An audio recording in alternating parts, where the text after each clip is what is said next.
Good morning, everyone. Happy Monday. We are into December, last month of the year, so this should certainly be quite interesting. If we're meeting for the first time, welcome. I'm Marcus Tokadi. I am your host for the Eurotrade show, where we look at metals, where we look at some alternative energies markets as well sometimes. But today I am still going to be focusing more on silver than anything else. And looking at the weekly chart for both gold and silver, I do feel that silver is a little overextended compared to gold. Now, they're not 100% correlated, but I do feel that the correlation between these two is usually between sort of 0.6, 0.7, whereas right now it's diverged a little bit because silver ran into an all-time high, whereas gold didn't. So there's definite scope there for a bit of an adjustment. And if I look at what the options activity is doing, I mean, it all looks a little crowded. We do have some kind of an expanding volatility, which is not really indicative of a smooth movement. So all of this, I would say, is a bit of a FOMO move by whoever the market participants were. Almost as a way to kind of play catch up to whatever gold has done in the last year or so. But yeah, so to me, I think gold probably still has a little bit of room to the upside, whereas silver, I would be a bit cautious with further longs. Obviously not impossible, but just purely from the way things are looking, I will be a little cautious. So let's have a look at some levels in silver. And for these accounts, I do focus on micro silver, which is not even a micro. Micro silver is still very expensive at $5 a tick. But when I look at market risk, so if I look at how much silver is moving in a day versus how much gold is moving in a day, it is actually less risk in that regard because it is only sitting at about 350 ticks of the entire average range, so that is the risk that you will be taking, whereas gold, still a little crazy.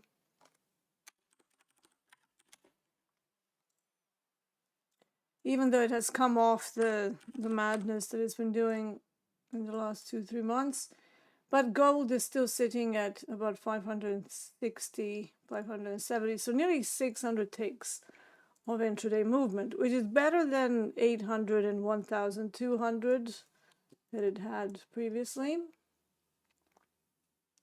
So it's looking a little more sane, for sure.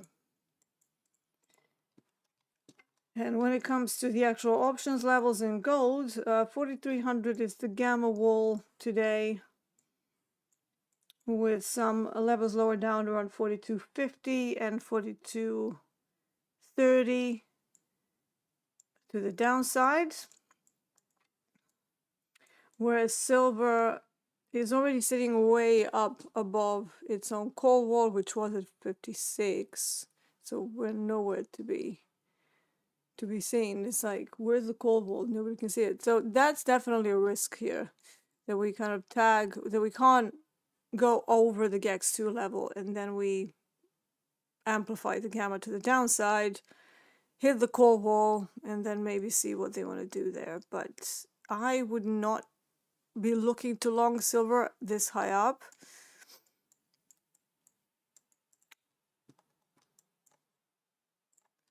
Now gold, let's have a look at average ranges and all that. See what we're working with. ADR high on gold sitting up at 43.05. This is the weekly chart. Let's drop back down to some more sensible intraday timeframes.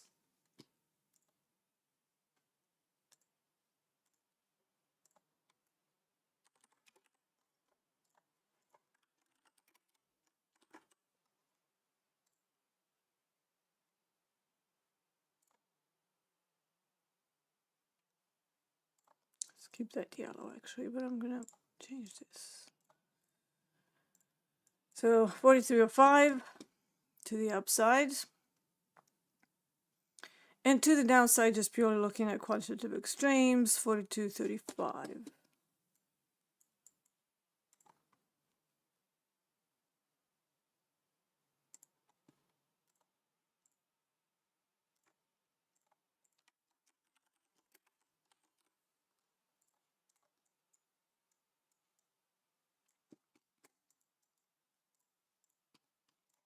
All right, what did COMEX value do? 42.55 is value high on gold. So we are above it at the moment, or it is above it, in a pretty nice sort of mean reversion range of 0.65% away from that area. But obviously still pretty early. We don't know where we're going to be in another few hours when that number is going to obviously change. But for now, the first step on gold in particular, not so much in silver, but in gold we have in about an hour, less than an hour, we're going to have the first London fixing price in gold, 10:30. We'll see where it is at that point. And then maybe, just maybe, there's a bit of a fade opportunity. And obviously, I would like it to fade to the upside, but we don't have that just yet because Asia has been nicely running higher. Let's mark Asia high and Asia low. So Asia low is down here.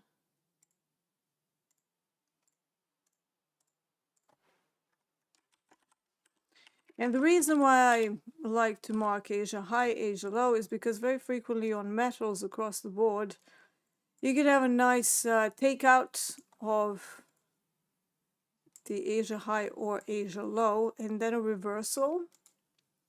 And then also a reference if it starts breaking out of that area.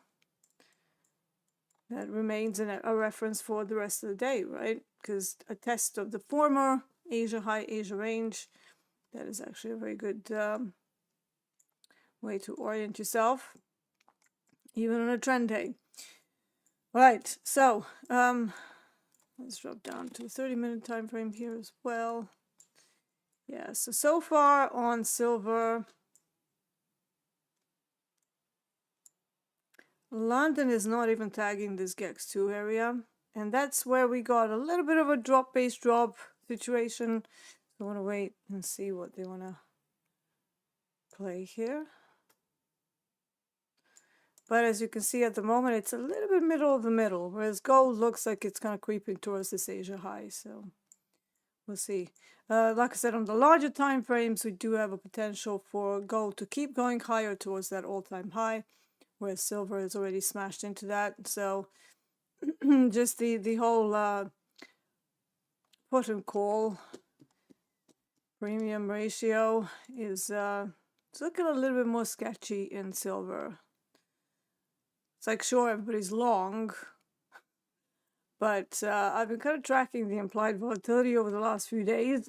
Whenever you have smooth upside movement, that always comes with almost like decreased implied volatility. Whereas when that starts to expand, it almost always feels like it's a bit of a chase at the levels that we're at. But anyway, let's let's have a look at who's in chat. So we have some basic levels. Mr. Petty's asking me how I am. Not that great, if I'm going to be perfectly honest, but I'm kind of dealing with it. So let's just continue. So VWAP here, not much use because we're kind of cutting through the middle of the range. It's pretty flat. Silver maybe, gold might be more useful there, but even so, VWAP is still very flat. So I would look at the structure more than just pure VWAP. And right now, I also think that this is cutting through the middle. So I think that wick above or below the range might be a good one. So we have a question, what does a call wall or put wall do? Are they magnets for price? They generally, first and foremost, act as magnets, but they work in unison with whether you're a negative or positive gamma. So the dealers will either be long gamma or short gamma, typically against whatever the majority of the investors are trying to do. And then they will actively use a portion of their cash flow to hedge in the actual futures, right? So once, excuse me, once you get to the gamma wall, the first step in a positive gamma would be that they will hedge there quite significantly. So on a lot of the days, it can be a stopping point for the entire day. So they just kind of get up to the call wall and they stop. And on gold today, that's 4,300. So let's mark that off here as well. Now, it doesn't mean that it's going to stop, especially if something happens like a catalyst or you get some news coming into the day. There's also a time of day component. So does this happen before the price fixing? Does it happen into the price fixing? Now, gold is fixed twice a day. So once at 10:30 a.m. my time, I'm in England, and another time at 3 p.m., which is also the NY cut option expiry for the forex market, for the forex market. For the forex market, and gold has a huge correlation to the Australian dollar. So if there's a fairly large option expiring around the time that the gold price is being fixed for the second time on the day, that could bring quite a severe reversal. This is why I say time of day is a level. It's not like something that I just made up. I mean, I coined the phrase purely based on the behavior that I've seen over and over happening in my products, which is commodities and energies markets. So if you can formulate your strategies to play into either the London fix or the NY cut, or some kind of settlement before the settlement, usually you see this fade into settlement. And if you also have a major options level somewhere around there, obviously that all brings a heavy sort of order flow confluence that is based on actual open interest, not just, oh, there's a moving average there, which to me was always a little bit flimsy, right? Always flimsy. What is a moving average? Just an average of the price. Like, can you see absorption on the chart? Can you see, a sweep? Well, maybe you can see a sweep because they end up as wicks, but it's the real-time order flow of what is going on at that level at that time that tends to tell you the real story of what is going on behind the scenes, so to speak, right? So yeah, but when it comes to the call walls and put walls, yes, they are magnets. However, in a negative gamma environment, let's say that everything goes crazy and you are coming up to a gamma wall, but we are in a negative gamma. You don't actually expect those to be permanent stopping points. In fact, you expect them to accelerate the price even more. Why? Because at those points, in a negative gamma environment, the dealers will have to keep buying or keep selling, which will then amplify the entire move. So understanding that basic relationship of what happens with a level in this environment or that environment, it can be a very binary systematic process. That's not to say that, if we had a very, very extended move up to a gamma wall, it still may not act as a magnet in a negative gamma even, but it's also to do with like how far the move went already before you reached the level. That's kind of some of the things that I like to look at. So right now for gold moves, we are sitting in a positive gamma today. So I would expect 4,300 to at the very least be a little bit of a consolidation. Now gold has been in a big, uptrend, and it's still kind of marching towards the all-time high. So is the gamma wall going to be an ultimate stopping point? Maybe, but I would feel that the move that we've already had, it's not super crazy, right? So we have maybe I would say about a 60% chance that we might stop in and around the call wall and the ADR high. but the time of day has to be right as well. Okay, so if it kind of shoots up now for whatever reason, I would see that as an unusual situation. So I would probably sit and wait to see what happens. But the closer that we get to, the LME, the closer that we get to NY cut, and if we're still sitting in and around the 4300 and we're not moving any higher, to me that would be more cause to do a mean reversion trade after 3 p.m. my time. That's 10 a.m. New York, 9 a.m. Central. Because, you've had the entire day to tackle the call wall. It's like, what are we still doing underneath it? And, then the strategies of something mean reverting for the day become a lot more valid. And these levels that I give you, they do stay for the entirety of the day. Like, this is end of day options. They will not just disappear.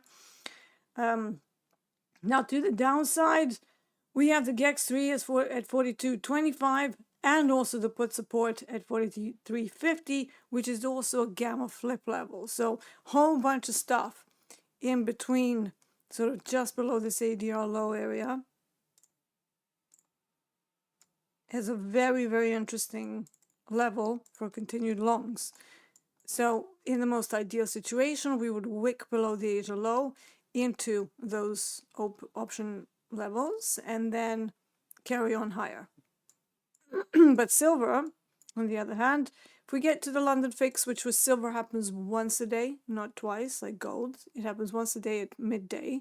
So that's the play that I usually have with one of my algos, where you effectively wait for the takeout of whatever the overnight low or high is at that point. And, I do move it. Like, for example, if we make another lower low below this one in the run up to the LME, that will become the new overnight low. And then into the London fix, I look for a takeout of that low and then a reversal, effectively. Now, if it happens to the upside, it's a little bit trickier, so I would have to decide whether I still want to run that algorithm or just switch it off, because I'm seeing it more as a breakout rather than... because there's a possibility that silver goes higher, right? Definite possibility. But yeah, I just want to see what they do with the London fix. And it's the end of the year. They have to take profits at some point, end of the year usually brings a little bit of a wobble to the downside, especially in the run up to Christmas. So at this point, I'm not too crazy carrying on with longs in the metals. And yeah, so that would be my plan. Now, natural gas is an interesting one for this time of the year. I would want to be long. I don't know where yet. Let's have a look.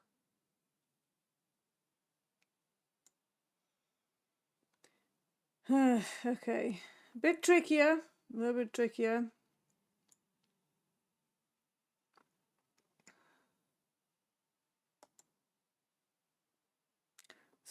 I suppose 455 on natural gas might be interesting.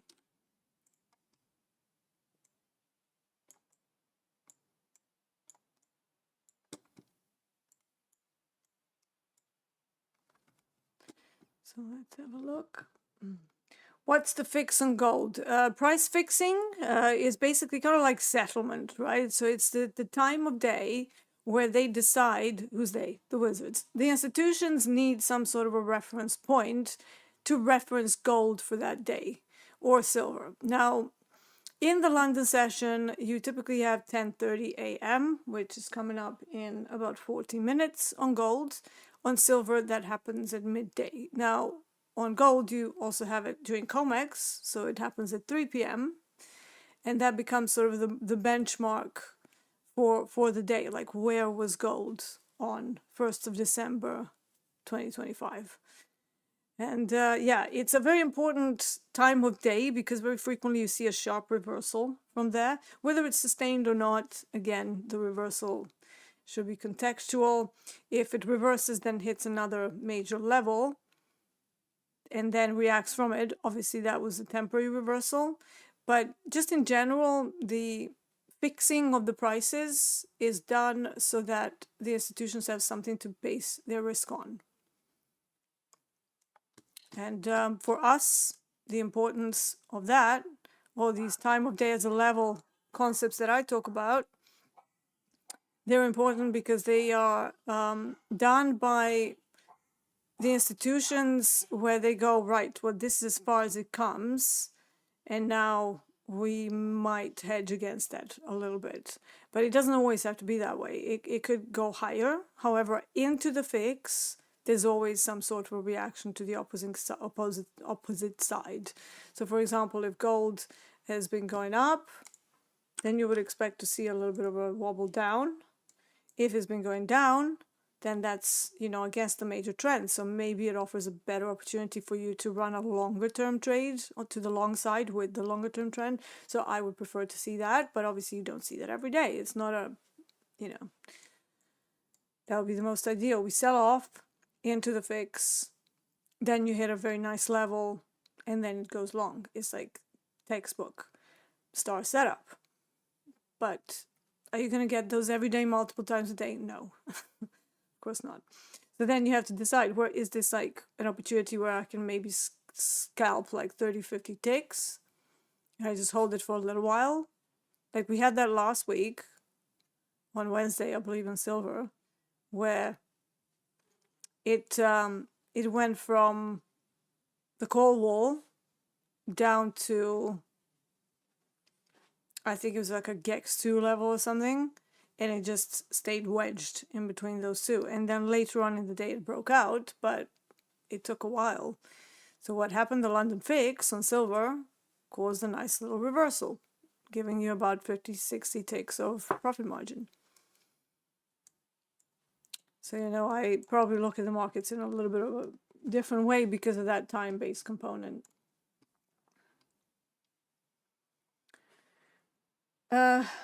Ahmed saying, would you suggest the best way to use the order books on the right? So the dome is just resting orders. Just like anything else in trading, it's not an isolated component. So you can't just go, well, you can. I mean, back in the day, the scalping used to be done just by looking at the domes. So never mind the charts and stuff. You would just get a whole bunch of domes. And there were traders who were simply looking for large inefficiencies. Now today we have micros and minis. For me, micros are not a good representation of what the big institutions are doing. So I always have, if it's not on this chart, then it's usually on one of my other screens. I always like to see what the large institutions are doing. So most of the time I would be just looking at them as a small piece of the puzzle, but there were and are traders out there that will only look at bigger orders appearing on the dome and then going to front run them, so to speak, so because usually the large liquidity, so the institutions that trade with a lot of size, they are very difficult to hide. They find it very difficult to hide because they have to fill these big orders, right? So they will usually show up on the resting orders, because they're not, for the most part, doing limit order, doing market orders, because it gets very expensive. And if you're trading with size, slippage becomes a true problem because you can't be guaranteed any price. You find that any sort of pedantics over, you know, entering to the tick, you can just throw that right out the window because it just doesn't work. It might work on a sim, right? But it won't work in the live market. And in the end, what people tend to do, if you want to trade that way, and full disclosure, I don't. I do use it as a, you know, as an information, but I wouldn't be going, like, let's say that right now we suddenly get, you know, 53 orders sitting on one price. I wouldn't be going, ooh, let's go long. I would be going, okay, we got a big player here. Let's see what happens when it's reached and how markets behave after that. And from context, you can sort of figure out whether those were stops or whether they were new orders stepping in. But do remember that even the bigger guys, they can be wrong. You know, you can have people who are convinced and, you know, they, let's say you get the large order sitting around 57,920, just underneath that 58 level where GEX2 is. and the orders fill, but they have no effect on the price. So what is that? That is absorption. So this is why you can't just look at the dome and just go, well, there's liquidity up there. Yeah, what is happening once we get there? So for me, the way I look at order flow in this regard, because the auction, the market profile, that's order flow as well. It's just, it's a sort of a historical account of how the auction happened. But then you have the real-time order flow, the micro order flow, which is what we're talking about when we talk about DOM, when we talk about bookmap and, any kind of time and sales related activity. We're talking about actual behavior of price in relation to whatever's happening underneath. So if you have absorption, then that can tell you that the level is going to break. Because, they're selling, there's a lot of volume going through, but the price is not going higher. That tells you a piece of information. Now, if you have committed move through it, and you have a big order, like let's say, maybe you have, a big player on the sell side, but suddenly they run through it. Well, maybe they got out of some old positions. Maybe they are deciding to liquidate. They want to get out. They're selling the old position. That can also be bullish, right? Because it's like, yeah, they're selling, but there's other people who are perceiving that as like, oh, we actually have more space to the upside. Let's all plow in. And then all of those sell orders that you've seen get absorbed. And they make there's no impact on the price. The price just goes straight through them. So you do have to understand the interplay of what could happen. Now, typically, if I'm looking for my Asia high-low takeout and then reversal, they are done with sweeps. So I don't even want to get into an opposing trade against the Asia high or low unless I've seen a sweep. I see a sweep. What's a sweep? It's a quick move through a relevant high or low or relevant level that takes out multiple prices in a very quick succession and then typically pings back. So on the chart, you may see them as wicks, but not always.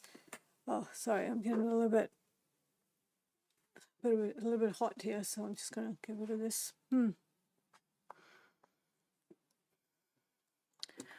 I'll just need a second.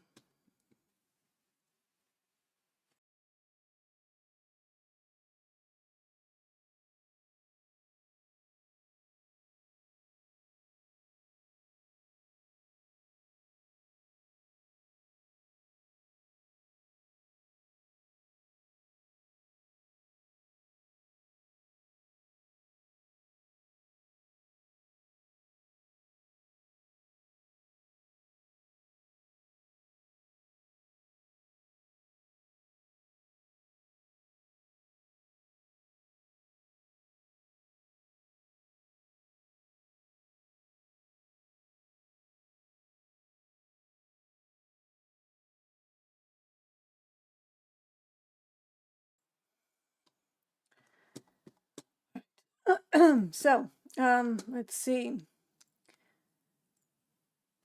Rafco says, due to the timing constraints, I haven't visited for months. What a great surprise. Class act, crisp charts, crisp sound, and a great presenter. Thank you, Deeyana. People hit the like. It's good for your health. That's very kind. I do appreciate it. So, yeah, it's good to see you again. Of course, life gets in the way, right? So we sometimes cannot sit on streams every single day, but it's always good to see somebody who's been following me, for a while, and then they come back and they go, "Oh, this is good." So yeah, very, very pleased to have you here. Right, we're coming up to GEX2. Let's see what they want to do with it. Maybe we can have a look at time and sales.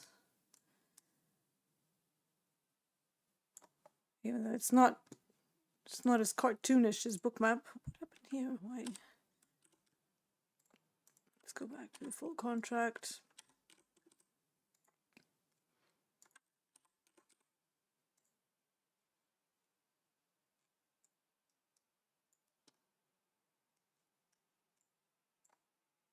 This is also where I like to go down And this is still middle of the middle. I would prefer if GEX2 was, you know, at this structurally at the high or the low. That matters, because this is just an inside high in a much bigger swing. But I mean, you know, somebody's asking, was silver halted on purpose? Well, it's everything was halted. It wasn't just silver price. The whole CME went down. The whole CME went down. And, you know, if it was going to happen on any day, I'm kind of happy that it happened on a holiday day, right? Like, imagine if this happens on a day of like FOMC or something. Like, what would you rather? That it happens on a weird day when most people are not going to be trading anyway? And I mean, I'm sorry if you got caught in that, but personally, I wasn't gonna. Yeah, so you see, now we had some smaller sell orders here, but they got absorbed, right? And now they're pushing, and they're pushing.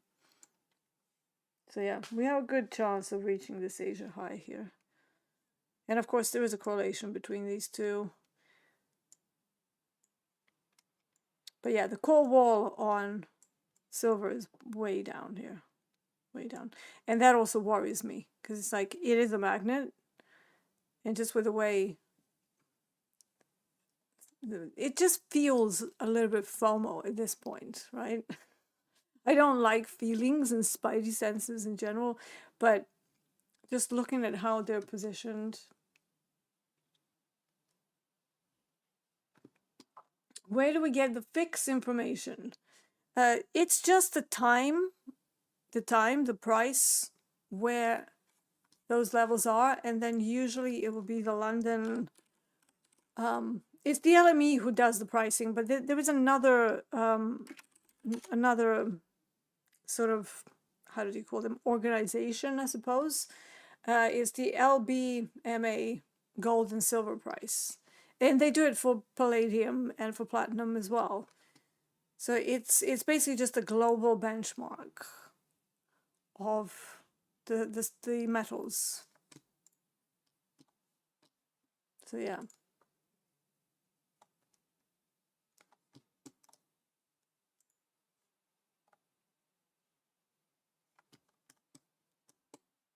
It's like, call it administrative, right?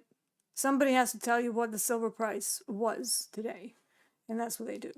But it's literally just at this time, what is silver right now? So let's say in another 25 minutes, the London fix for gold is going to be, where is gold today for London? And whatever that price is in 25 minutes time, they're going to be like, London fix today, such and such price, like 4,300 or 4,295, or, you know. So it's not like, ooh, this is some like weird thing that they're doing. No, literally, it's time of day, where is the price?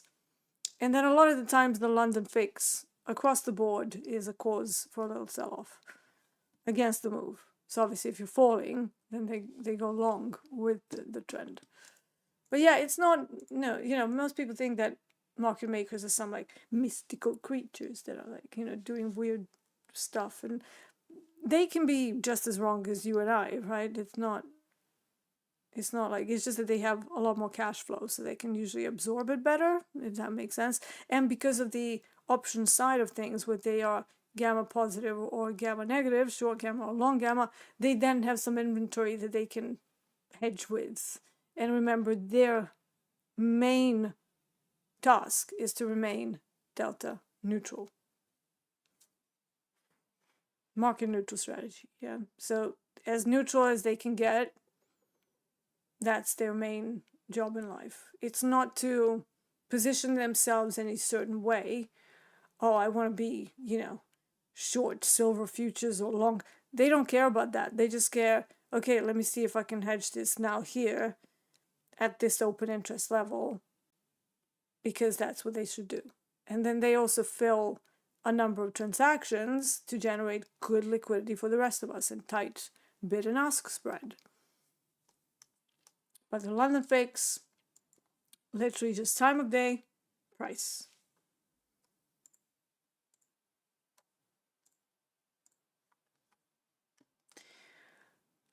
Right, Hardeep is here. I started this 50K XFA in last week of October and completed 25 days today. 4 red days out of 25. Requested 4 payouts, so maximum for my best month ever. Hardeep, you've been here for a long time. I'm so happy to read this. This is what it's all about, right? People struggling, then, asking for help, being fairly straightforward, and just saying, this is what I'm struggling with, help. And then they come back after a few months and they go, this is what I've done now. I've had 4 payouts. I've held this for 25 days. I mean, you're already way ahead of most people. And I know it's because of your hard work. So again, well done. That's the only thing we can do. We can just try our best, recognize our weaknesses and work on them until they are so minimized that they're no longer impacting us. And then results follow. That's, Hardeep also says, with contract limits, it's easy for me to close red trades and good for my psychology. I had a few red trades another day, but recovered it all. Thank you for your support. Hey, you did all the work. You did all the work. For me, it's just suggestions of how people should be doing things. It's always down to you guys and girls to actually implement those. I always say if people are coachable, they will see results a lot faster than people who are hard-headed and still stick to what, oh, I know best. I've had some people who just will not take instruction. I say size down and they're like, how am I going to make money? It's not forever, just for now. Size down. But I don't see the point of trading micros. They explain, just try it. Please, just try it. And then usually it takes like 2.5, 3 months. And then they try it and they're like, oh, I get it now. It's easier to hold trades. Therefore, you hold trades more ticks. Okay. But it takes them, it takes them time. However, those who just decide to completely relinquish control, which I know is very difficult. I know it was difficult for me when I started working with 3 of my good mentors, one of which, the big one, was Hogue. I just trusted the experience. I didn't go into trading with Hogue going, well, I know stuff. I'll be like, I know some stuff, but I don't know this stuff. So let me just try and do whatever he says. And I did that. And it was very transformative for myself 10, 12 years ago, right? Now, I wasn't a new trader back then. I was still, I still had a load of years of experience, but intraday was kind of new for me because I only started intraday in 2013. I say only started. For some people, that's like ancient, right?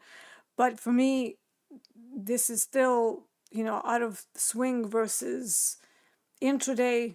Having done both, I would say that intraday is definitely much, much tougher because everything is so sensitive. You make one mistake, it's going to like kill you basically. So you have to find this like middle ground where the mistakes are not so big that it completely derails whatever it is that you're doing or trying to do. And you also have to find the positioning that is sort of floating right on the right amount of risk for you to make enough cash, but not have too high a risk of ruin, because then you won't survive. And then you have two risks, or 3 risks even. You have market risk. So how much is my product actually moving and how much do I need to put behind it because of the amount of movement that we have there. And I've always found slower products easier to size up on. I don't really understand people who are like trading NQ, sizing up, over trading. So you're doing 100 trades per day and you're trading with size. You don't even want to go to MNQ. And you expect that all of that somehow magically is not going to blow up an account. To me, it's like if you're going to trade with size, trade something slow. Trade corn, trade copper, trade something that will not move a million ticks because it's market risk, right? How much does will the trade go into negative and how quickly? That's market risk. That's not risk per trade. It's like this is dangerous, right? Now, if we are talking your own risk, you have 2. You have risk per trade and you have risk per day. So it's like, some people are like, oh, I have 85% accuracy. It's like, great, but how many days have you been profitable? Oh, I don't know, maybe 20. Well, that's then negative risk reward on a per day basis, no? If you're only making 2 green days out of 10, then you have 8 red days. That's not good, because then your per day risk reward is heavily, heavily negative. So, there's that. But, I'm a nerd. I do this. Like, I'm obsessed with markets. I'm obsessed with, numbers. I'm obsessed with everything. So, yeah.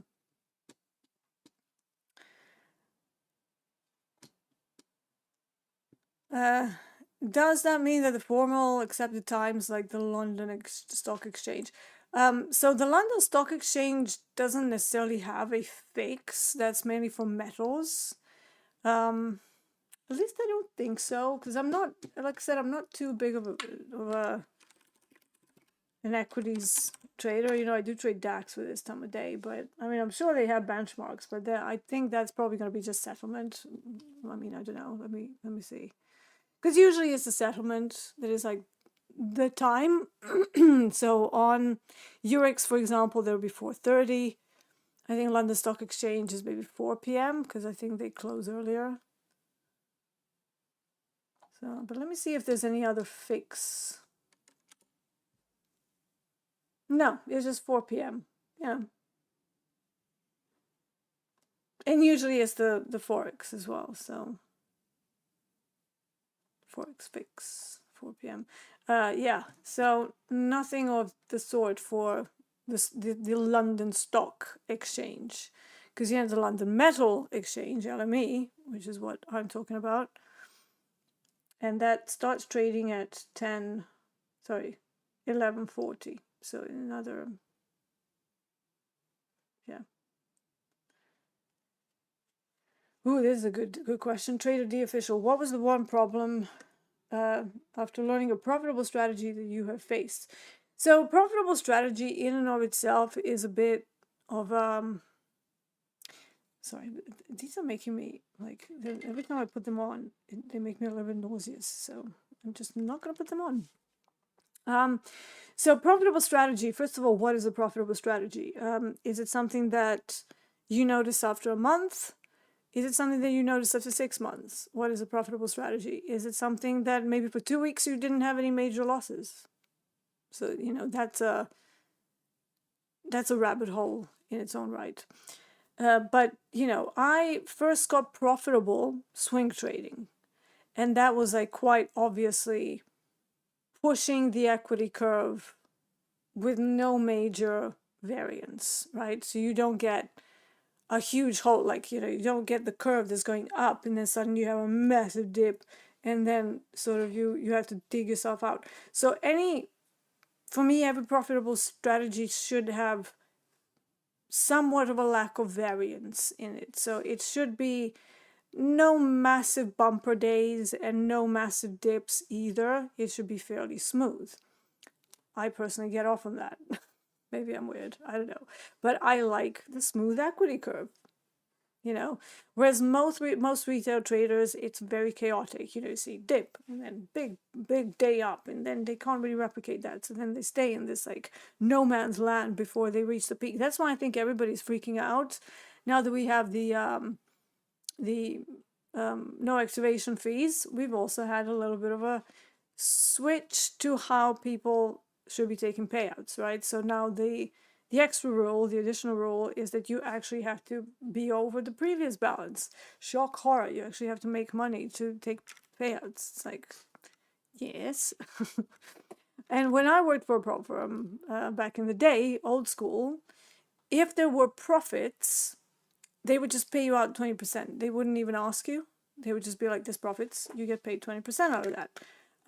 At the end of the year, you could decide whether maybe you want to take more as a bonus, but it wouldn't be a profit split. It would just be, the goodwill of the powers that be. But yeah, so, if you didn't make profits above the previous high watermark, they would consider it no profits, so therefore no payout. And, I'm surprised that that wasn't already the case. Like, why would you even be taking profits if you're in a drawdown? Like, don't you have bigger problems? I'm just saying. It's not, obviously, if you're still learning, I can see how that would be a problem because you're not going to have such consistency. But for me personally, when I learned the profitable strategy, my problem was then all to do with the number of trades and positioning. So I needed something where I'm comfortable enough to take trades that are almost like sometimes a punt. So I will be looking at it going, how did I do? Like, I know that this is a setup, so we clearly had, let's say, a failed auction. But I didn't get in on that. Why? So you see it in front of your eyes. You see the framework, you see the setup, you see that it all happened. But for some reason, you're not in it. So it's like, what was my problem then? The market did everything I set out in my plan, in my hypos, and I wrote it down. And suddenly, I'm like, oh, great. I wasn't in it.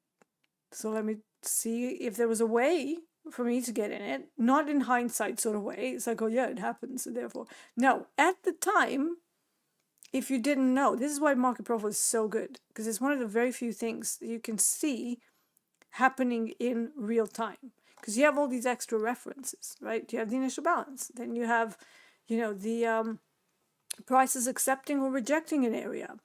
You have, poor highs, poor lows. You have, all of these like little bits and pieces, single prints. Are they holding or are they being taken out? Is there excess? Which is also sweep a lot of the times. So all of that can, for me, provide greater situational awareness as and when I'm entering a trade. But it is also very, very obvious after the fact. So it's not like suddenly conditions would drastically change. That's why it's so valuable to me. So to me, the main problem for me was like, there was a setup. It was obvious. Why wasn't I in?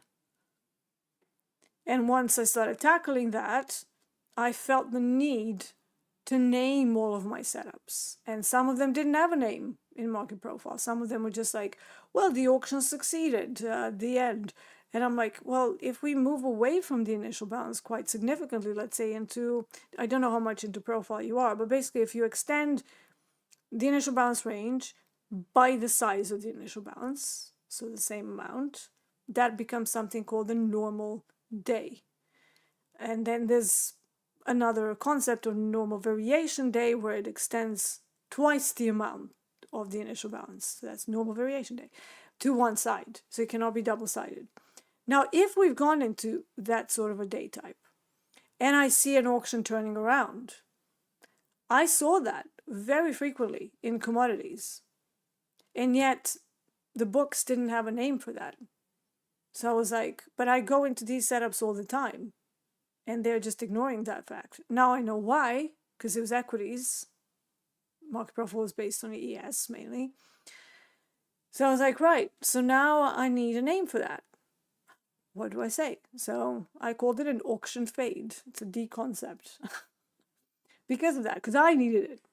And all of that, naming the setups, putting the flow diagrams in, and just having a very clear visual aid of what I was trying to achieve with that setup and how I wanted it to play out without like going down into a deep rabbit hole, not kind of like, well, I want to see a 3-bar reversal at the point of the auction fail. We don't know that. It could happen as a wick, just one candle, wicks outside and fails the auction. It could happen as a 4-bar reversal, so you get consolidation. It spends some time and then fails. You can have a 2-bar reversal. You can have bearish engulfing, right? You can have it pop the high, go above the initial balance, close outside of it, then fall into it. It could be a whole bunch of different conditions, but the main part of it should be failure of the auction to advance above the initial balance, followed by volume, increasing of volume to the opposite side. So that's a couple of things that I want to have. Once I sorted that out, it became a little easier. It's still never completely easy because you can still misread the day. Or, on the day when you really want to be in, but the setup is not looking right. So yeah, so hopefully that helps. For me, it wasn't just one problem. For me, it was several, but I sorted them out with visual aids. That's how I tackle problems in trading. I put it all in a flow diagram, then it becomes clear. But, I'm a nerd. I like my flow diagrams, and I don't know. Try it. But if you don't like flow diagrams, then you're going to have to find another way to deal with it. I just know it works for me. So that's the best that I can suggest. Have I ever tried another firm rather than Topstep, as when Topstep was not in the market, and have denied your payout but given you still a reason why you've done for that? I've never been denied a payout. I'm going to be quite honest here. Have I tried other firms? Yes. Topstep was the first one that I was with because they were the first. I was the first female funded trader at Topstep back in 2015, so a long time ago. That's how I got involved in Topstep. But obviously after that, I went to more traditional prop firms. Some of them were a cross between asset management and other things, but I always stayed away from dodgy prop firms, always. And as soon as the prop firm went dodgy, I moved away from it as well. But when the prop firms started cropping up left, right, and center, many of my community, the market stalkers, because I don't know how many people know this, obviously I run my own channel called Market Stalkers. As a part of that, I have a pretty lively community. Through all of our little courses and big courses, we have actually gone through 10,000 traders that I've coached. Personally, I've coached about 400 of them because I'm pretty selective. And I've been around since 2018, 2019 in that sort of space. Again, by accident, completely. It wasn't like some super calculated thing, but it was like people always asking me for setups and everything. So to maximize my time, I started putting it online. It eventually went to YouTube. That blew up, and the rest is history. But anyways, when it comes to other prop firms, so they started cropping up in the future space. There was a lot of them in the CFD space. And I always warned people against CFDs. I was like, they're partially regulated. They can play around with the spreads in a way that the futures prop firms can't. Because the bid and ask spread comes from the CME. Whereas in the spot and CFDs, it comes from the broker itself, which is always very tricky. And volume as well. You go to a CFD firm, you're not actually getting volume. There are maybe very few companies that pay for an extra service where some sort of a more official volume will be there, but it's still not the same. It's not coming from the exchange, partly because there's no exchanges for spot or currencies. They're decentralized. You have forex transactions being done in hotels and resorts and airports and stuff. That's not necessarily going to be immediate like we see on the CME, right? So from that point of view, I always felt that a little bit dodgy. So I didn't like that. And I always warned people against it. And then we had one of the firms in that space that blew up. I made shorts about it because I said I was always saying be careful because I didn't like going through the funding process and then seeing that as soon as you get profitable, all of a sudden you have like nonsense spreads that take out your stop loss. And I'm like, it wasn't even near anything. And my other platform is not. So, I've been through that. So when the futures companies started opening up, I had many people going, hey, Dee, did you try this company? Hey, Dee, did you try this company? Did you try? So at one point, I actually had 40 funded accounts just from like various different firms. Like 50Ks, 100Ks, 300Ks. It just got absolutely insane. Did I trade all of them? No, because I didn't want to, didn't need to. And it just became like more of a test of let's go through to the payout stage and see how easy it is. So I've been through that with quite a few of them.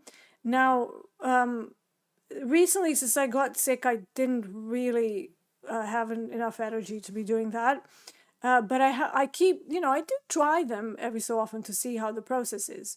And I will say I'm really not sure about this whole straight to funded. I think it is difficult unnecessarily.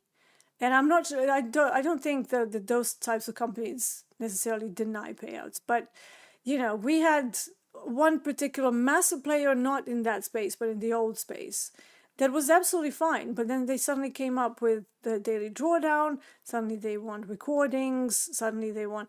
And to me, that's all just a result of their marketing and super cheap things that they're offering, which, I get it. It's cheap. I get it. I do get it. So it's entirely up to you. Do they pay out? Yes. Do you have to follow some really ridiculous rules? Yes. Have I ever gotten denied? No. Because generally my style of trading is, first of all, to not be sized up to my eyeballs. That will jeopardize those soft daily loss limits that they have in place. Second of all, I very rarely go anywhere near the full port position size, very rarely. So again, that's not going to be the problem. I'm not a scalper. Even on days when I'm trading more, I will still only be trading maybe 13 to 15 trades across various different products. So again, that is not going to be an issue of like flipping and holding trades for less than X amount of seconds or minutes, right? But yeah, I know all of them, right? And in fact, I've generally spoken to most people in the space because, it's a part of the industry, you want to know. And if you look on my channel, I've even done, interviews with the founders and CEOs and stuff.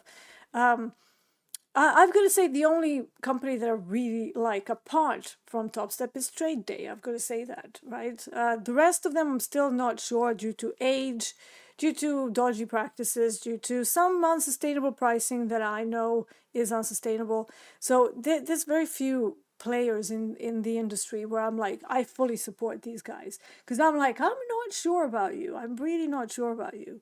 And it's all whenever I kind of get that sort of a weird feeling, I don't want to be recommending firms to people that I'm not sure about. I don't know. Is that me being like too like due diligence over, whatever. But, I am with Topstep for the reason of longevity, the fact that they've always innovated, love him or hate him. Love him or hate him, right? So I know that Topstep is very polarizing, a polarizing company ever since they went Topstep X only. It is a platform that is new, and yes, there are problems. There are growing pains. You get a lot of people signing up after, for example, we release the no activation fees. What happens? Oh, platform goes down. Why do you think that is? It's like, it's the load. Yeah, should somebody look into it? Yeah, I agree. It sucks, right? But it is a new platform. Typically, these sorts of platforms, they take years before they're even remotely functional. But Topstep being Topstep and MP being MP, he likes to innovate. So I will always go towards innovation, even with all of the problems, if that makes sense. But I get it from that end user point of view. It's like, where would you go? And when it comes to payout denials and all of that nonsense, I mean, you can't really Topstep, right? They don't have complicated rules. They have always been very straightforward. There's no you trying to record yourself or explaining yourself or whatever. It's like they say if you have 20 combines in a month, you will be put on a focused trader program. Is that them screaming, we want more money out of you? No, why would they do that if their sole purpose is to make more money off of failed combines? They would allow you to buy as many combines as you want and blow them up to your heart's content. They don't do that. And then people are angry. Why did you put me on a trader focus? because we're trying to show you that, oh, but I copy trade. But you blew up 3 sets of XFAs in the last month. That is not a good thing. Like, oh, but I don't want to be in a focus. I'm going elsewhere. Good luck. Good luck. Awesome. So go to a firm that doesn't have your best interests in mind. And sure, it is a prop firm. Topstep is a prop firm. It's not a charity. However, out of all of them out there, I think they are probably the ones that have no drama over payouts. Very straightforward rules. Even with this new rule, right? Make more money in the balance than the last payout. It's all that it is. If you can't do that, what are we even doing? Oh, but now I can't take my money. You can if you generate 30 days of over 150. You can. It's like, then take all of it. Nobody cares, right? There's always ways around it. But if you want to develop yourself and you find that it's difficult for you to go over the balance of the last payout, doesn't that then point to a lack of consistency? Doesn't that point to a deeper problem that you should be focusing rather than being really hell-bent over the new rule that we have? I don't know. The way I look at it, we're somebody who should be, as a trader, you need to constantly learn and constantly adapt and be on that sort of a defensive mode rather than, hey, I just did like 4 payouts and I smashed it. Those kind of egos always turn into, oh no, I took all of these payouts, now my back is against the wall, and now I'm psychologically messed up and I can't make profits for the life of me.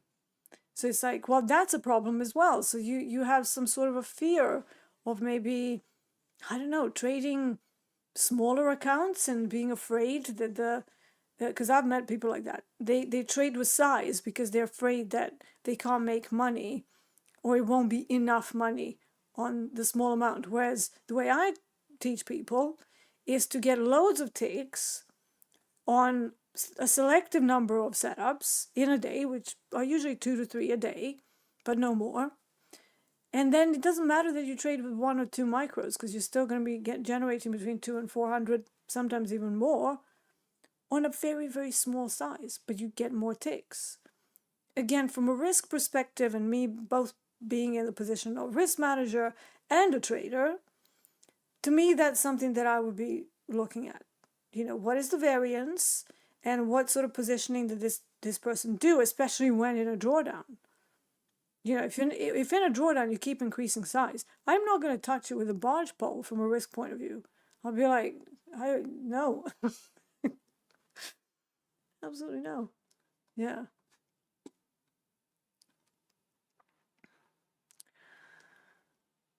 What is the best option for trading in Topstep and which plan should we go for if we're new in futures? Any suggestions from your side?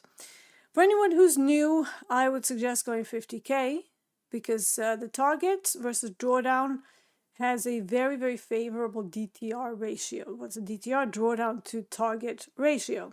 Why is that important? Because when you get to 1.8 to 2.5 DTR, so you divide the profit target by the drawdown they give you, that is the more aggressive side. And reaching payouts on the more aggressive combines, it's difficult. So you go for 100K, 150K. Yeah, you can get 155 days, but that's like the minimum amount. Just because you should, just because you can, doesn't mean you should. So if you've only had like 5 days of 150, I wouldn't be taking a payout, right? I would be going, yeah, I want to have 5K in there before I take a payout. And then I might take 20 or 30% because it's the beginning of the account, just the beginning of the account. And it also makes it much easier to recover the payout that you took, because remember, that goes outside. It's always a little bit painful, for me at least. You take a payout and you're like, oh, ouch. Because, I come from a swing trading background where I really wanted to... all right, so we've had the London fix on gold. So what happened? We wicked above Asia high and we closed it back inside it. Does that mean shorts are now on? Well, we'll see. So because of the whole long side and the fact that we missed the call wall just by a little bit, this is not the best setup for me. especially in gold these days. I also don't like the fact that they kind of took their sorry time coming back into the Asia high. So usually what I like to see is a wick above Asia high and a return in one 5-minute candle. If that starts to spend time outside of the Asia range, even when it returns, it's a bit of a flip-flop setup. Flip-flop setup. It's got a bit of a nick factor there. If it was like whip, whip, and then, you know, big volume coming back, that would be better. So again, to me, I still think that silver might be a better choice. I mean, one could say, but you need to combine. Why don't you just try it? Yeah, I could try it. So one way that I like to track this is to maybe do similar thing to Coach J, where we anchor a VWAP, and then we wait for the market to retest that point. Then maybe try a short there. So what I'm going to do,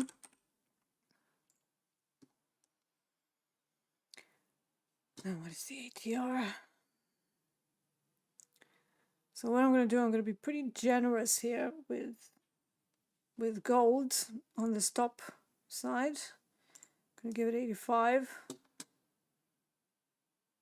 Now, I'm still learning how to use these OCOs. I'm not sure that if I put a limit order, the OCOs are actually going to kick in. But I'm not entirely sure. If not, I'm gonna plop it myself. And I'm just gonna do a marker on my other chart.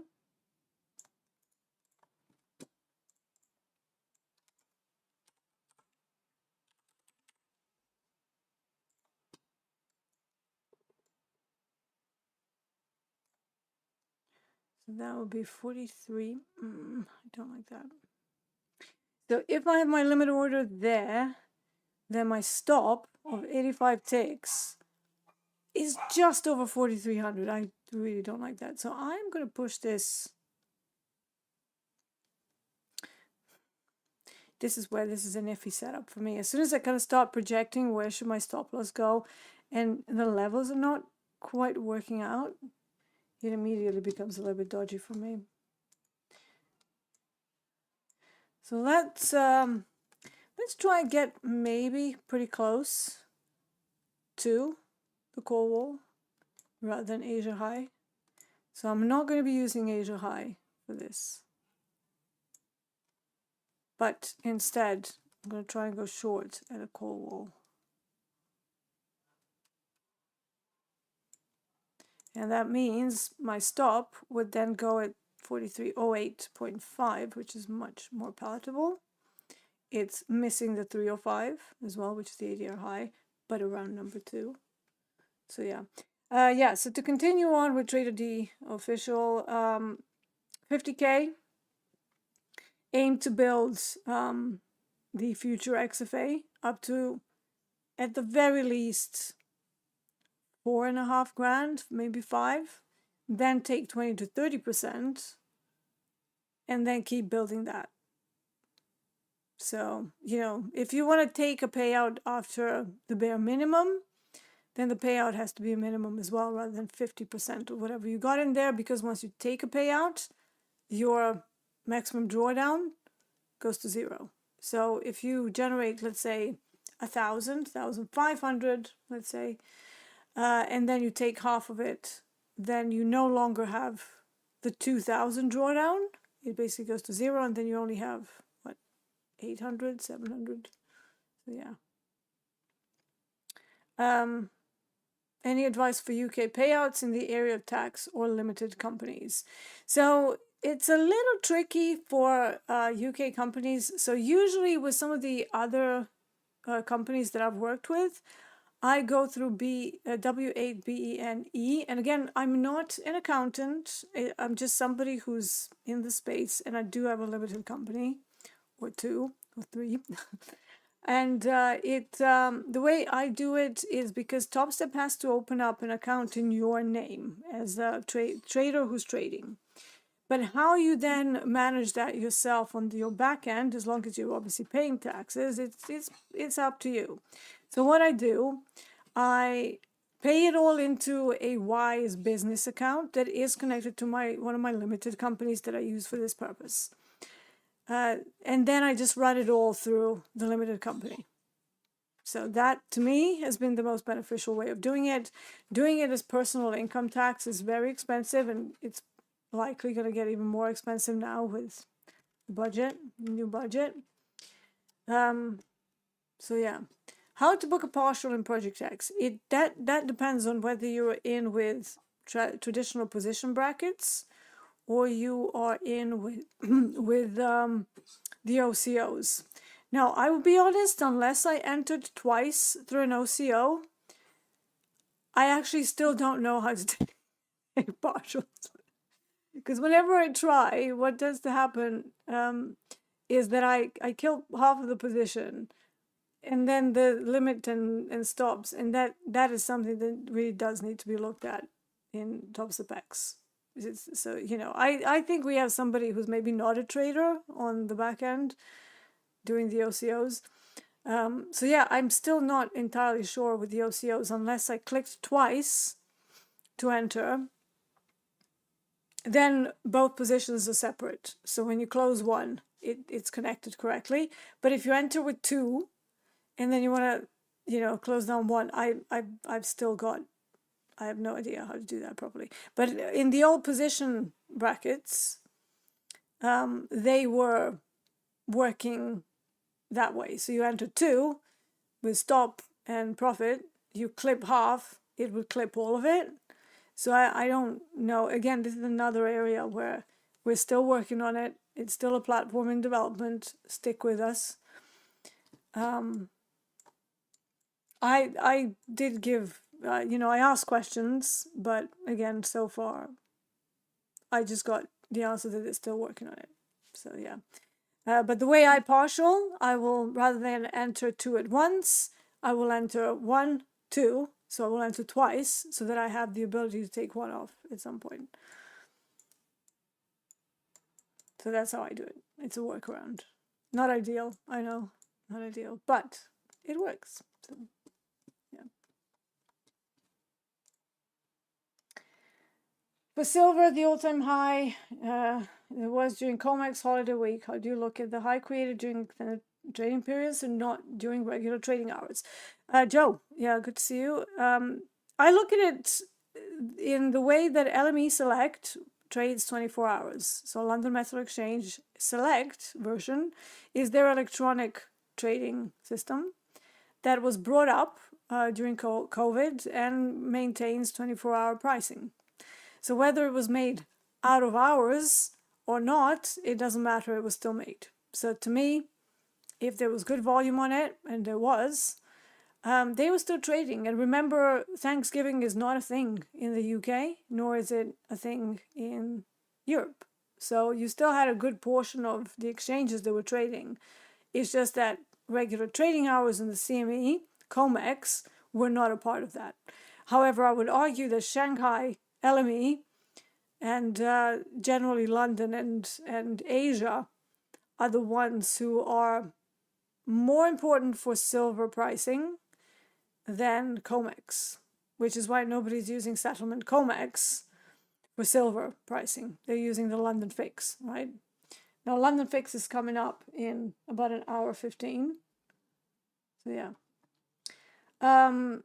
If you're in buy in a long 3 contracts and want to partial close 1, just sell 1 contract. Yeah, again, that should work, but every time I bought 3 all at once and tried to close 1, it didn't shave off the 1 from the take profit and stop in the OCOs.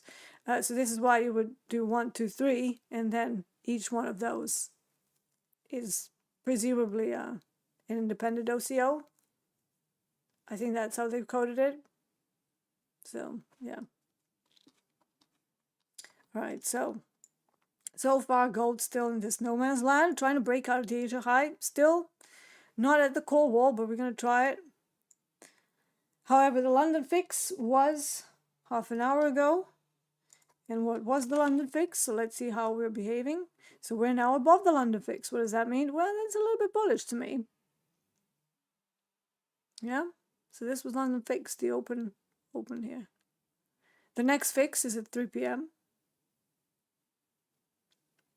So could this be a range now? From the call wall down to let's say 42.75. So somewhere ballpark VWAP, maybe.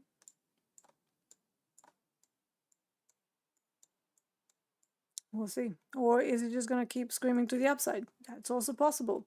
But I just don't like it here. I would like to pick up my longs at the very least from VWAP, but actually, really, from this low here, what we had, hold on, let me make that bigger, where we had this big move down. So this was during Asia. And then into Tokyo close, we had this big run up. But at some point, I still expect that behavior between London and the next session, the chase, the Tom and Jerry chase that we have between the sessions, to still come true. So one of my high posts today would be a mean reversion down to COMEX value. And this goes both for silver and gold. So mean reversion down to 42.55. Which is also settlement from Friday.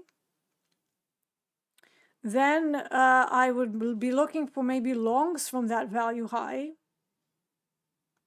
back up to maybe the call wall. And then depending on where we are towards the end of the day, either a continuation, because if you have a day where most of the day it just drifts upside, you don't want to fade that. That is a single direction auction. And on gold, they're just going to keep going. And then they close it. It looks like it's going to turn around. It looks like, and then they just smash it in with another sweep to the upside. And then they kind of carry on, just drip feeding it to the upside. So be very careful of that behavior. So day range fill, unless we're heavily structured in the Asia range, it's a little bit dangerous on metals at this time because of the huge scream upside.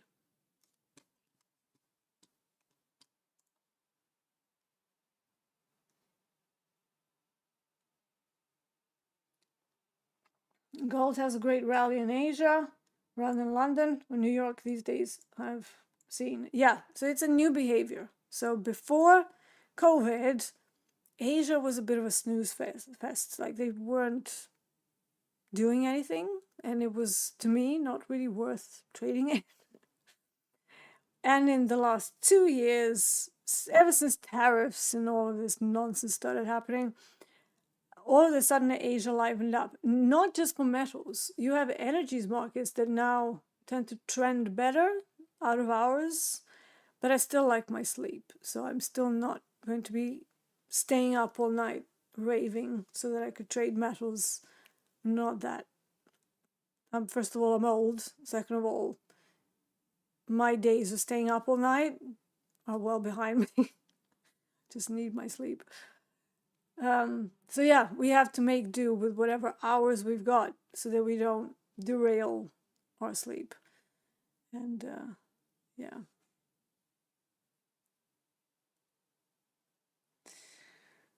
So let's see what happens at the call wall on gold, and then let's see how copper acts around the fix.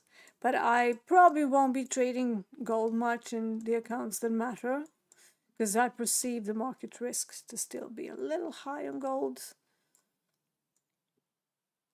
However, I really love the way silver moves. I also think it's been a smoother trade. Every time I ran like concurrent trades to see how they will both behave, silver was moving much more smoothly than gold. Gold is like, yeah, it moves and it moves a lot, but it's a lot of drama intra-candle. It's like, like somebody's pulling it from both ends. It's really, I don't know, to me, I don't like that sort of price action, because I feel, especially for, okay, I've been doing this for a long time, so I know myself really well.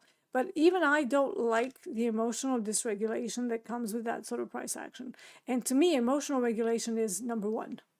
Doesn't matter what, how amazing you think something moves.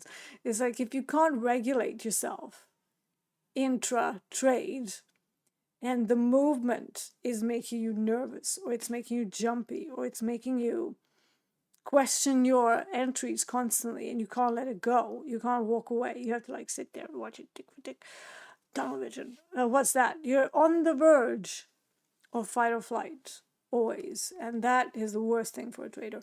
So to me, one thing that I look for if I'm in a trade, how calm am I? And if I can't be calm, that's not for me. Whatever chat says, we'll get you. Like when we first started TopstepTV, I voiced my dislike for NQ quite publicly, and people were shocked. They were like, what do you mean you don't trade NQ? But it's the best thing since sliced bread. And I'm like, no, it is not, actually. We'll get you trading NQ someday. No, you will not, because I'm not somebody who does what everybody else does. That's for sure. I'm actually the odd one out. Everybody says go this way. D says, actually, I found a better way. I'm going that way. I've always gone against the grain of everybody around me. Otherwise, I wouldn't be a musician. I wouldn't live in the UK. I wouldn't be a trader. At the end of the day, my own mother laughed at me when I told her I was studying to be a trader. She was like, aha, you? And I'm like, because I was a musician for 20 years. I have degrees in music, nothing to do with trading or math. And I was notoriously bad at math. Not because I was bad at math, because it didn't interest me. Because I didn't see the applied side of things. Strange enough, physics, I was actually pretty good at physics. Because there was a reason for it, right? We were like trying to get a result by doing something rather than just dry numbers. So I am a nerd, but I'm not as nerdy as some people. You give me an equation, or worse, you give me a text that is supposed to become an equation, I will check out faster than, I don't know.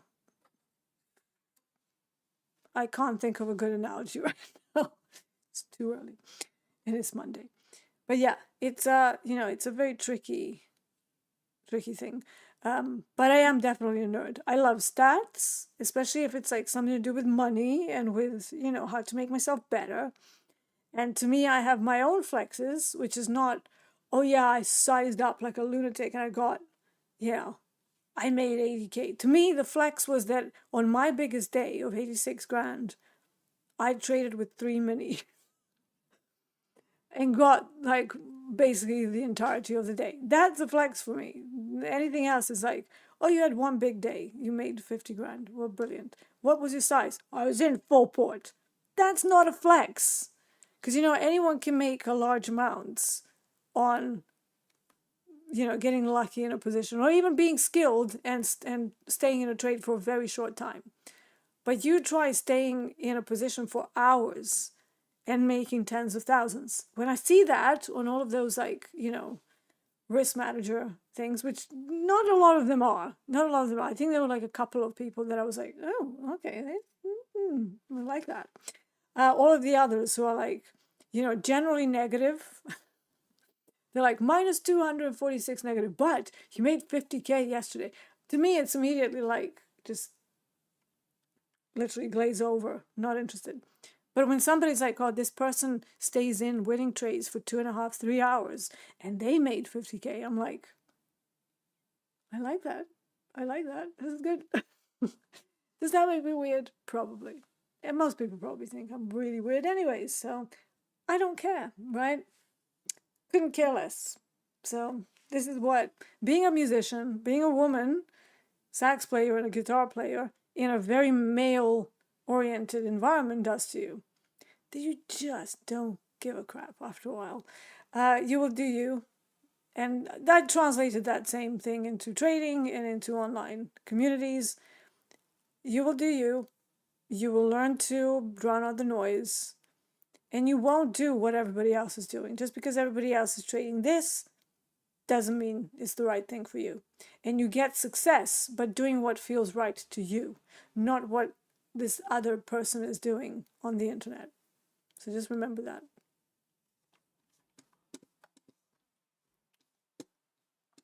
Do I like poker? I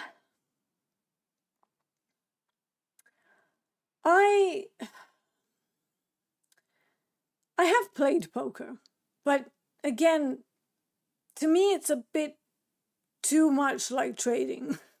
So if and you know, I got married in Vegas. Did I play poker? I did not. I've got to say, I did not. I did not like the fact that I was there to have fun. And, you know, whilst trading is definitely fun and poker can be fun, the way I look at it and the way I like to do things is not fun because I want to do it right. And that means not fun. It means work. It means, can I find out whatever I can about the people that I'm going to be playing with? Is that even possible if they're just like random punters? Then I don't like that. Then I have to people watch. And, you know, I'm a little bit socially weird where I'm great with answering questions. And I'm generally, on surface, very communicative. Not awkward at all. But I actually am pretty awkward in my own head. I actually don't like strangers. I find it very weird. But strangely enough, if they're asking me questions, I will be answering them with no problem. And I had to train myself over time to answer questions back. And then the way I deal with normal situations is to keep asking questions for people. And then people start talking about themselves. And then I'm good. Because I don't have to talk then. Yeah. Right. There is another confusing thing about Topstep. Sometimes I'm seeing a chart of gold, but I put my order in NASDAQ because you also had to change the contract name in the order bracket. I don't use orders. I use DOM. I literally never, ever, ever use the order little thing. I don't like it. I like the DOM. Again, this is where D is old school. So I'm very old school. Yeah. I look fresh. All makeup, mate. I feel like death, if I'm going to be perfectly honest. This entire stream I felt on the verge of throwing up. But hey, it is what it is. I didn't sleep very well. All last week I suffered from a massive headache that just wouldn't go away for 6 days. Finally upped some of my meds and I am better, but I'm still not great. And then my oldest dog had an episode of some sort. So then I didn't sleep, and I'm worried about him, and it's going to be a difficult week. We've got a scam booked for him on Thursday, so I'm not sure I'm going to be here on Thursday, but I might do a Friday, so I need to get in touch with one of our producers to sort that out. But yeah, he needs a scan, because he was having a tummy upset, and he got up, and then he had something, he fainted, he couldn't get back up. He is old, and he's got an MVD, so I get it. But every time my animals are not well, you know, I'm not well anyways, but whenever that's happening, it really hits me hard. So I'm very worried about him, I'll be honest. And yeah, and the whole headache and everything that was going on last week did not help.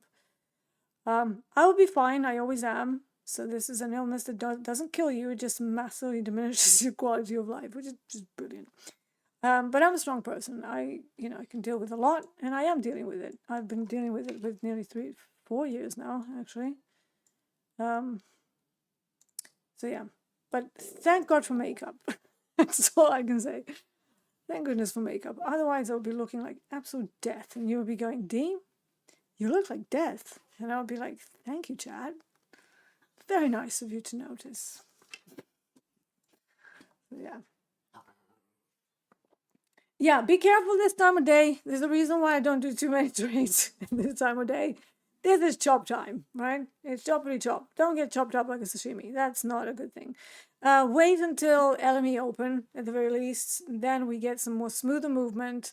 Otherwise, this is the time where about 65 to 70% of the time, you get nothing. You get sideways, barcoding, literally F all happening. Be very careful. And then we start moving. So, if we had DAX would be the primary thing that I would be looking at for this time of day. If you have a choice, that's what you should be trading. If you want to trade actively, that is where you were going to find at least 2 or 3 setups for this time of day.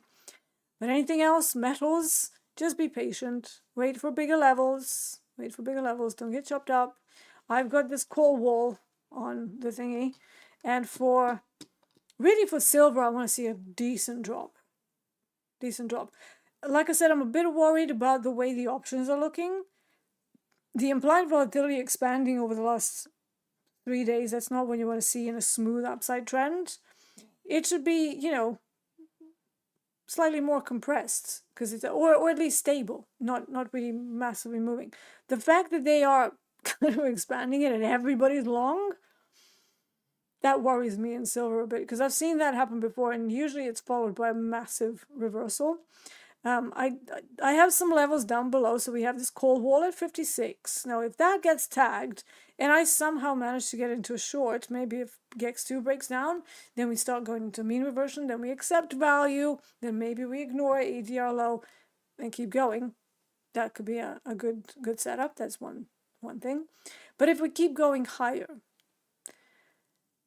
I would like to see it above Asia high and ADR high, and then ignoring all of those levels to the upside. And then maybe if we pull back to them, we can basically play a bounce and say that it's a single direction outlier day to the upside still in silver, but being very mindful of the rug pull that can happen at any point because of the way the options are positioned.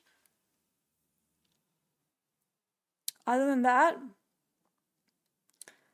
if we end up in a quieter day, I'm not sure if we will, because this is the first day of the month, and it's December, so it's the final month of the year. So they have to take profits at some point. So the mean reversion would speak to that. Are they going to do it on the first of the month? Maybe not.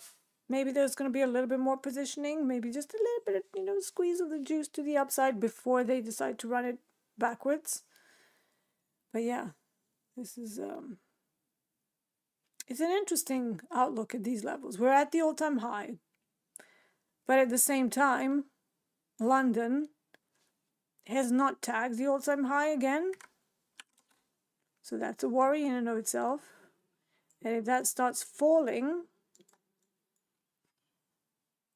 that could get ugly, because everybody is long. So if they start to unwind positions, it's gonna be a puke, right? And if it's a puke, I want a piece of it. Is that weird to say? Mean reversions, right? That's what they're all about. You're catching events that are rare, but events that you can sort of start recognizing before they happen. And, the breakdown of certain areas is definitely it. Not reaching the former all-time high might also be it. If we get like a poor high somewhere, that wouldn't be ideal, but a poor low, so 2 little TPOs that are just tagging each other, that could be a good sign that maybe a mean reversion down is on the cards. We don't have that, but we do have equal, almost near equal lows down at the just below COMEX value high. So that could definitely be game. If we try a short, first point of orientation is the GEX2 breaks down. Asia high shouldn't be tagged. It might, but if we're really bearish, then it shouldn't. And in fact, out of all the things, let's see how this ends. We're at time, but usually this is the time of day when things start moving, so it's a bit annoying that we're ending the stream. But yeah, so let's see whether they can end up bearish engulfing sub this GEX2. Then this could be an entry into a short. But the GEX2 breakdown cannot have a buying wick. So we cannot tag it and then pull it into a buying wick. That's a bad sign. It means there's still passive buyers sitting there. And you don't want to see that. So you actually want clean closes that are not doing weird buying wicks when you're trying to do a mean reversion. So no.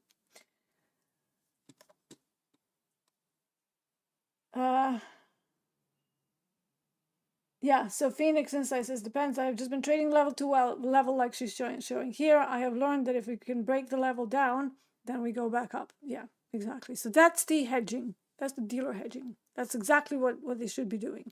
You break a level, you go back up, and then you go to the next level. Then you either break that or you stop it.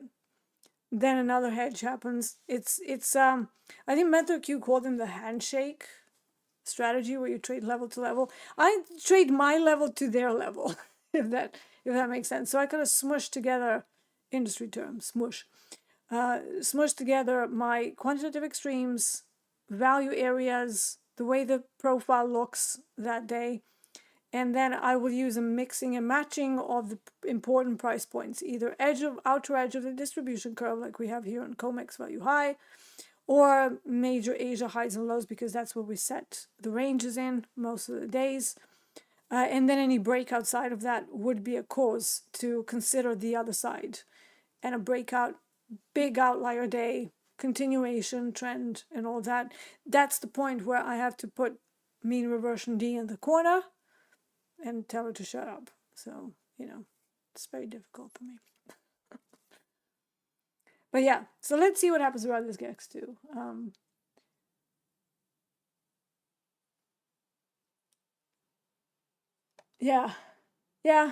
Phoenix, I feel for you.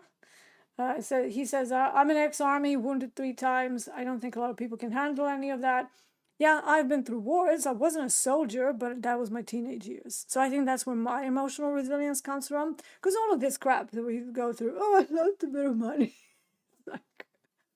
It's just money. It's not real life and death unless you really messed it up. Even then, it's just money, right? So just stop over dramatizing losses, Just stop. It's fine. Everything's for humans, okay? And I think this is where I don't have a lot of sympathy for people who are crying over a blown up XFA. It's like, you did it yourself. Nobody else did it for you. And I'm trying to impart my experience and knowledge, how to minimize those pain points, right? But I think that from the perspective of somebody who's been through quite a lot in the country that I was born in, I am way up there with emotional resilience. I'm very unusual, unless it's animals. Animals break me down. Like, that's... Humans, whatever, you can think for yourself. Animals, we are responsible for them. So I think it hits me deep in the feels. And, you love them, and they're family members, and you're with them, And somebody says, well, you didn't cry for your father. No, because I didn't, I didn't feed my father. I did not walk him every day, and I certainly didn't snuggle up on the sofa to watch movies with him every day. In fact, I haven't seen him for 20 plus years when I lost him. So it's not the same. I don't know how to explain this to people who are not animal people. But yeah, it's difficult, so we may have some difficult times ahead, but we'll get through it. But money, losing XFAs, doing Muppety things, it deserves Muppet moments, and it deserves Muppets. Muppets. If you're a grasshopper, you will be punished for it. Anyways, let's finish up the stream. Happy Monday, everyone. Let's see what they want to do with these metals. It's very interesting. It's the last month of the year. I mean, oh my goodness. And, this was TopstepTV Eurotrade. I'm Mark Stoker D. And I will see you again probably later today, actually, because I do think that I'm on group coaching. So, yeah, you will see more of me. Until then, have a great day. Take care.